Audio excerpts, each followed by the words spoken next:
আসসালামু আলাইকুম। আজকে আমরা একটা নতুন কোশ্চেন দেখতেছি। এই কোশ্চেনটা বিগত ব্যাংক পরীক্ষাতে আসছে। সমন্বয়ে যে ৭ টি ব্যাংক আছে এবং বিসিএসেও আসছে একবার। তো আমরা একটু অ্যান্সারটা দেখি যে এখানে অ্যান্সারটা এই যে একটা গ্যাপ, এই গ্যাপে আসলে অ্যান্সারটা কি বসবে?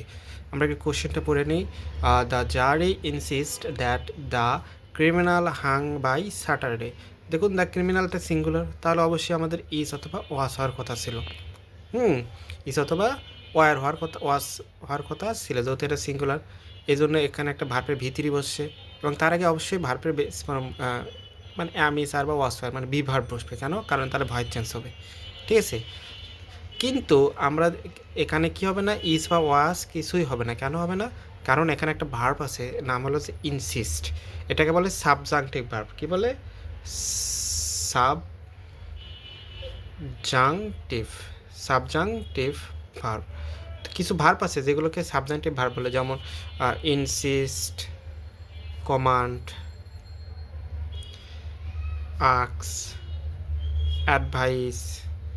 এরকম কিছু ভার্ব আছে যেগুলোকে বলা হলো সাবজেন্টিভ ভার্ব। এই সাবজেন্টিভ ভার্বের নিয়ম হলো কি, যে যদি এখানে তো কোনো সাবজেন্টিভ ভার্ব হয় তারপর একটা ড্যাট বসে এবং ড্যাট বসার পরে যে গ্যাপটা থাকবে সেই গ্যাপে সবসময় ভার্বের বেস ফর্ম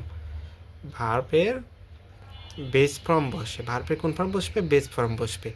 কী নিয়মটা কি আরেকবার বলি আমি, যে এই যে ইনসিস্ট, কমান্ড, আস্কড, অ্যাডভাইসড, এরকম যে সাবজেন্টিভ যে করা ভার্ব আছে সেগুলো ভার্বের পরে একটা ড্যাট বসে এবং তারপরে গ্যাপে বা তারপরে ভার্বটা সবসময় ভার্বের কোন ফর্ম বসবে? বেস ফর্ম বসবে।